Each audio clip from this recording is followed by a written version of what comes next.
Hello NEET aspirant. तो यार आज एक बहुत ही इंपॉर्टेंट टॉपिक हम लोग समाधान सीरीज के अंदर पढ़ने जा रहे हैं। तो बच्चे आप अगर ईसरल नीट चैनल को सब्सक्राइब नहीं कर रखे हो तो जल्दी से सब्सक्राइब कर दो और बेल आइकन को प्रेस कर दो, क्योंकि इस तरह के बहुत सारे वीडियोज यहाँ पे हर दिन आता है जो कि आपके एक माइन्यूट लेवल पे प्रिपरेशन को माइन्यूट लेवल पे आपको हेल्प कर सकता है। तो बच्चे आप इस चीज को का फायदा उठाएं। नीट के प्यार सीरीज, नीट के समाधान सीरीज को पक्का फॉलो करें, जिससे कि आप आराम से 150 नंबर फिजिक्स में पक्का ला सकते हो, and that can be possible with chemistry and biology also. ठीक है बच्चे, तो एक अच्छा मार्क्स स्कोर करने के लिए 650 प्लस अगर आप टारगेट करके रखे हो नीट में, तो आप इस एनालिसिस के थ्रू पढ़ें, इस एनालिसिस को पक्का फॉलो करें। तो आज जो टॉपिक मैं आपके लिए लेकर आया हूं उस टॉपिक का नाम है सेंटर ऑफ मास का location, location of centre of मास। आखिर सेंटर ऑफ मास लोकेटेड होता कहां पे है? तो बच्चे जैसा कि मैं जानता हूं कि centre of mass is a hypothetical concept. Centre of मास एक ऐसा पॉइंट है, एक ऐसा हाइपोथेटिकल पॉइंट है जहां पे किसी पार्टिकल का, किसी सिस्टम का whole masses can be assumed to be concentrated. सारे मासेज को वहां पे कंसंट्रेटेड एज्यूम कर सकते हैं। That point is called centre of mass. उसको हम क्या बोलते हैं बताइए? सेंटर ऑफ मास बोलते हैं। नाउ इसका लोकेशन क्या होगा, हम इसको मैथमेटिकली कैसे लोकेट कर पाएंगे? तो चलो इसकी स्टडी करते हैं फटाफट। तो बच्चे सबसे पहले आता है discrete mass system. Discrete mass system के अंदर पार्टिकल जहां तहां पड़ा हुआ होता है। जैसे m1 का कोऑर्डिनेट x1, y1 है, y1, z1 है, m2 का x2, y2, z2 है, m3 का x3, y3, z3 है। इसी ढंग से m4, m5 बहुत सारा आ सकता है। तो मुझे अगर पूछेगा इसका x कोऑर्डिनेट बताओ, सेंटर ऑफ मास का x कोऑर्डिनेट हो जाएगा m1 x1 plus m2 x2 plus m3 x3 divided by total masses. Total masses is m1 plus m2 plus m3 के बराबर हो जाएगा। इसी ढंग से बच्चे 22 cm जब हम कैलकुलेट करेंगे तो हम सिमिलर फॉर्मूला अप्लाई कर देंगे। हम बोल देंगे y of centre of mass is equal to m1 y1 plus m2 y2 and so on divided by m1 plus m2 and so on. तो तुमको लग रहा होगा ऐसा कि हम एवरेज कैलकुलेट कर रहे हैं। बिल्कुल, ये उसी टाइप की चीज है। बेसिकली दैट एवरेज की एवरेज वो मास कहां पे रखा हुआ है, that is called centre of mass. ZCM की वैल्यू अगर मुझे कैलकुलेट करना होगा, ये भी काफी इजी है। m1 z1 plus m2 z2 and so on divided by total mass है m1 plus m2 and so on के बराबर हो जाएगा। तो इस तरीके से हम डिस्क्रीट मास सिस्टम में कोऑर्डिनेट ऑफ सेंटर ऑफ मास को फाइंड कर सकते हैं। ठीक है, चलिए आगे बढ़ते हैं इसी के साथ हम। तो coordinate of centre of mass for discrete mass system हमें पता चल गया। तो इस पे हम एक सवाल लेकर आए हैं आपके लिए, इस क्वेश्चन को जल्दी से निपटाते हैं। तो बच्चे देखिए 4 ब्लॉक्स, 4 ऑब्जेक्ट रखा हुआ है, इसका सेंटर ऑफ मास पूछा है कहां पे होगा। तो इसका कोऑर्डिनेट को 0,0 बोल सकते हैं, इसके कोऑर्डिनेट को हम a,0 बोल सकते हैं, इसके कोऑर्डिनेट को a,a बोल सकते हैं, and this coordinate is 0,a। बस आपको क्या करना है, आपको फॉर्मूला लगाना है। तो XCM will be m1 x1 plus m2 x2 plus m3 x3 plus m4 x4 divided by total mass. चलो करो। तो m1 इज 1 इंटू 0। 2 kg देख कहां पे रखा हुआ है, a पे रखा हुआ है। 3 kg देख कहां पे रखा हुआ है, a पे रखा हुआ है। 4 kg देख कहां पे रखा हुआ है, 0 पे रखा हुआ है। टोटल मास कितना हुआ, 1 plus 2 is 3, 3 plus 3 is 4, 6 plus 4 is 10। तो टोटल मास हुआ 10। That will become equal to twice a plus 3a divided by 10। तो that is going to be a/2 के बराबर आ जाएगा। इसी ढंग से YCM अगर हम कैलकुलेट करें तो 1 इंटू 0 प्लस क्या लिख देंगे बेटा, 2 इंटू 0 प्लस क्या लिख देंगे, 3 इंटू a प्लस क्या लिख देंगे, 4 into a divided by total mass is 10। तो दैट विल बी 7a/10 के बराबर आ जाएगा। तो XCM आ गया, YCM आ गया। So we can find the centre of mass in this manner. ठीक है, सेंटर ऑफ मास का लोकेशन इस तरीके से हम कैलकुलेट कर सकते हैं। क्लियर? चलिए आगे बढ़ते हैं। नाउ अब ये बहुत इंपॉर्टेंट बात है कि अगर दो मासेज m1 m2 d दूरी पे रखा हुआ हो तो इसका सेंटर ऑफ मास कहां पे होगा? तो ऑब्वियस सी बात है, इसका सेंटर ऑफ मास कहीं मिडिल में होगा। तो बच्चे अगर मैं इसको डिराइव करना चाहूं तो बहुत इजीली डिराइव कर सकता हूं। इसको मैं x इज इक्वल टू 0 मान लूं तो ये x is equal to d है। तो XCM की वैल्यू कितनी हो जाएगी बताइए? m1 into 0 plus m2 into d divided by total mass is m1 plus m2। यानी कि जहां पे सेंटर ऑफ मास होगा वहां पे कोऑर्डिनेट हो जाएगा m2d divided by m1 plus m2 comma 0 के बराबर। यानी कि अगर मीन्स मान लीजिए ये m1 है, ये m2 है और इसके बीच की दूरी अगर d है तो यहां से सेंटर ऑफ मास का डिस्टेंस कितना होगा बेटा? यहां से सेंटर ऑफ मास का डिस्टेंस हो जाएगा m2d divided by m1 plus m2। और मुझे पूछ देगा इससे कितना डिस्टेंस होगा ये बताओ सेंटर ऑफ मास का। तो d माइनस दिस डिस्टेंस कर देंगे तो उसकी जो वैल्यू आता है वो आता है m1d divided by m1 plus m2। तो बच्चे देखेंगे काफी इजी है। अगर तुमको सेंटर ऑफ मास की दूरी m1 से पूछा गया है तो that will be m2d divided by total mass, और अगर सेंटर ऑफ मास की दूरी m2 से पूछा गया है तो that will be m1 into D divided by total mass के बराबर हो जाएगा। इस फॉर्मूला को ध्यान रखेंगे, ये काफी इंपॉर्टेंट होता है। क्लियर? जैसे कि देखिए मान लीजिए बोल दिया 2 kg, मान लीजिए बोल दिया ये 5 kg है and this is let's say this is 7 metre, 7 metre के बराबर है। बोला बताइए इससे दूरी कितना होगा? सेंटर ऑफ मास की दूरी बता, ये डिस्टेंस बता x1। तो क्या हो जाएगा बेटा? m2 into D divided by total mass, तो दैट इज 5 मीटर आ गया। तो x2 कितना आएगा? m1 into D divided by total mass, तो 2 आ गया। m1 x2 x1 x2 यहां से कैलकुलेट हो गया। चलिए आगे बढ़ते हैं।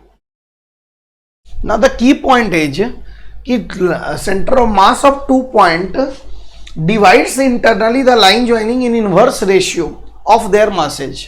आपने देखा क्या? वो इनवर्स रेशियो में डिवाइड करता है, क्योंकि x1 की value is proportional to m2 था, है ना, और x2 की वैल्यू प्रोपोर्शनल टू m1 था, तो वो इनवर्सली प्रोपोर्शनल में एक दूसरे को डिवाइड करता है। चलिए नाउ अगर मुझे centre of mass group of particle का कैलकुलेट करना हो तो हम कैसे कैलकुलेट करेंगे? बिल्कुल सेम तरीका हम लोग ऑलरेडी पढ़ चुके हैं।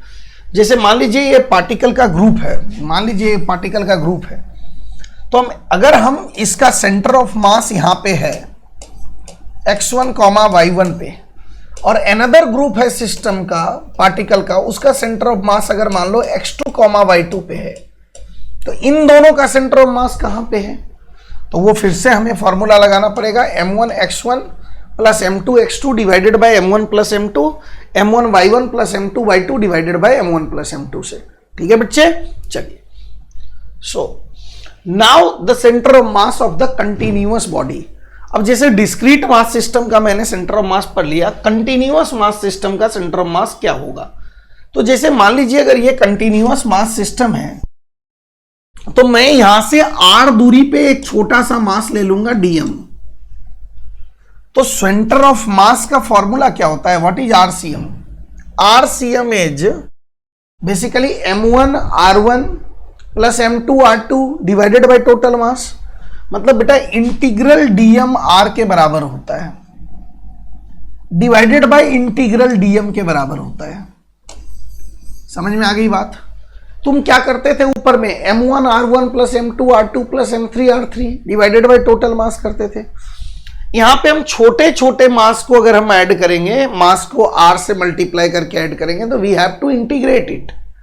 तो integral dmr divided by integral dmr, इसको काट मत देना, गलत हो जाएगा, गड़बड़ हो जाएगा, पूरा हलवा हो जाएगा एकदम। तो इस तरीके से हम क्या कर सकते हैं? RCM for the continuous mass system we can calculate by this formula. इस पे मैं एक अभी करके भी बताऊंगा कि इसको आखिर कैसे यूज करते हैं हम लोग। तो बच्चे जैसे एक रॉड के लिए अगर मैं देखूं, तो रॉड का लीनियर मास डेंसिटी मान लीजिए लेमडा है, lambda is mass per unit length, ठीक है। तो इसका मान लीजिए अगर आपसे पूछा गया कि भैया इसका सेंटर ऑफ मास बता दो कहां पे है, तो हम ऐसा कैलकुलेट कर सकते हैं कि suppose this is x is equal to 0, तो मैं x डिस्टेंस पे एक छोटा सा थिकनेस ले लूं dx, तो इस dx का मास कितना हो जाएगा बेटा, dm के बराबर। And what will be dm, mass per unit length into length के बराबर हो जाएगा, ठीक है। वो dm की वैल्यू आ जाएगी, उस छोटे से एलिमेंट का मास की वैल्यू आ जाएगी। अब मैं अगर xcm का फॉर्मूला लगाऊं तो क्या आएगा, integral dm x divided by integral dm for continuous mass system. What is integral dm x, तो dm की वैल्यू पुट कीजिए m बाय l into dx into x divided by what is integral dm, बता सकते हो, इंटीग्रल dm is the total mass of the rod. तो ये तो कट जाएगा, देखो कांस्टेंट है, कट जाएगा, तो इंटीग्रल 1 बाय एल बाहर आ जाएगा क्योंकि कांस्टेंट है, x dx आ गया, इसको इंटीग्रेट कर दीजिए 0 से लेकर के l तक, क्योंकि भाई 0 से l तक ही इंटीग्रेट होगा, length of the rod is l, तो that is going to be 1 by l into x square by 2, and if you put the limit from 0 to l you are going to get l by 2। मतलब बेटा xcm की value l by 2 के बराबर आ गया। मतलब अगर एक uniform distribution rod है, यूनिफॉर्मली डिस्ट्रीब्यूटेड रॉड है, if masses are uniformly distributed then its centre of mass will lie at the mid point of the rod पे लाई करेगा। तो इस तरीके से हम कंटिन्यूअस मास सिस्टम का सेंटर ऑफ मास कैलकुलेट करते हैं। चलिए नाउ बहुत सारे यूनिफॉर्म जो ऑब्जेक्ट होते हैं, जैसे अभी हम पढ़ेंगे डेस्क, रिंग, उनका सेंटर ऑफ मास उनका ज्योमेट्रिकल सेंटर ही हो जाता है। जैसे बच्चे अगर इसमें स्टडी करें हम डिस्क का, रिंग का, स्फेयर का, सॉलिड स्फेयर, हॉलो स्फेयर, तो their geometrical centre will be the centre of mass, यही इसका सेंटर ऑफ मास हो जाएगा। क्लियर, क्योंकि वहां के अबाउट मासेज इक्वली डिस्ट्रीब्यूटेड है, इसलिए that will be the centre of mass. Now अब देखो ये कुछ इंपॉर्टेंट जो सेंटर ऑफ मास के फॉर्मूले हैं वो आपको याद करने पड़ेंगे कुछ सर्टेन कॉन्फ़िगरेशन के लिए। इसके लिए हालांकि मैं एक ट्रिक भी आपको बता दूंगा अभी। तो जैसे सेमी सर्कुलर प्लेट है, ये डिस्क टाइप की चीज है, तो यहां से 4r/3 पाई डिस्टेंस पे सेंटर ऑफ मास लोकेटेड होता है। अगर ये हाफ रिंग है तो हाफ रिंग में भी यहां से 2r/पाई डिस्टेंस पे सेंटर ऑफ मास लोकेटेड होता है। सॉलिड हेमीस्फीयर है तो यहां से 3r/8 डिस्टेंस पे सेंटर ऑफ मास लोकेटेड होता है। हॉलो हेमीस्फीयर में r/2 डिस्टेंस पे सेंटर ऑफ मास लोकेटेड होता है। ठीक है बेटा। एंड इसी तरीके से ट्रायंगल के केस में अगर हम चलें तो ट्रायंगल के केस में सेंट्रॉइड पे सेंटर ऑफ मास लोकेटेड होता है, हॉलो कोन में h/3 पे सेंटर ऑफ मास लोकेटेड होता है, एंड सॉलिड कोन के अंदर h/4 डिस्टेंस पे सेंटर ऑफ मास लोकेटेड होता है। ट्रायंगल और hollow cone are same. Triangle में भी सेंटर ऑफ मास की इससे दूरी h/3 ही होती है if this height is h। Now बच्चे this formulas are very very important for you. अब इसको आप बार बार डेराइव नहीं कर सकते हो, है ना, बार बार डेराइव नहीं कर सकते हो, तो इसके लिए हमने बनाया एक मजेदार ट्रिक जिसके थ्रू आप याद कर सकते हैं। ठीक है।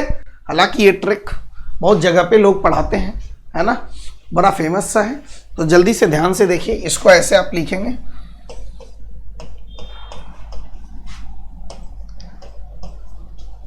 ये मैंने लिखा भाई cinema times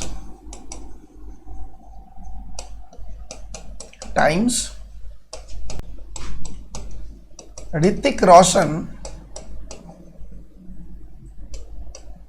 Sunny Deval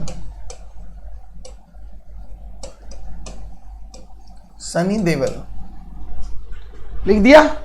C for cone solid cone, T for triangle, H for hollow hemisphere, R for ring half ring, S for solid hemisphere, D for half disc. इसके बाद आपको क्या करना है, डिवीजन का सिंबल देना है।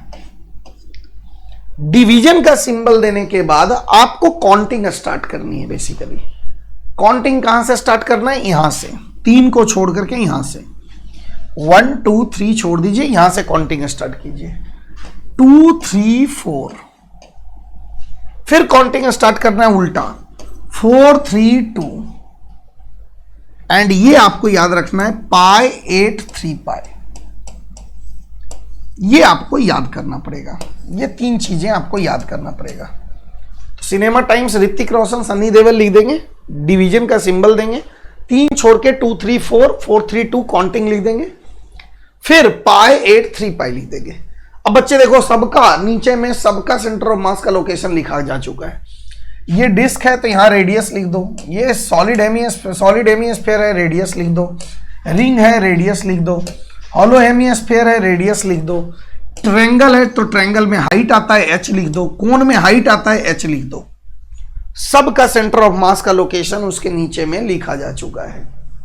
तो इस मजेदार ट्रिक के थ्रू आप इसको याद कर सकते हैं। ठीक है बच्चे, तो आज के इस वीडियो में हमने देखा कि आखिर सेंटर ऑफ मास का लोकेशन हम किसी सिस्टम का कैसे निकाल सकते हैं, और कुछ का सेंटर ऑफ मास मुझे याद भी करना पड़ता है। तो मेरे ख्याल से सेंटर ऑफ मास का लोकेशन इससे ज्यादा नीट में नहीं पूछा जाएगा, इतना आप पढ़ लें, इससे ज्यादा सेंटर ऑफ मास का लोकेशन से कोई सवाल आपको नहीं आने वाला है। ठीक है बच्चे, इसी तरीके से हम लोग हर एक टॉपिक को कवर करते जाएंगे, हर एक माइन्यूट टॉपिक को क्लियर करते जाएंगे, मचाते जाएंगे, और नीट में किसी भी तरीके से फिजिक्स जो बैरियर बनता है 150 मार्क्स प्लस स्कोर करके दिखाना है, मैक्सिमम मार्क्स फिजिक्स में लाना ही लाना है।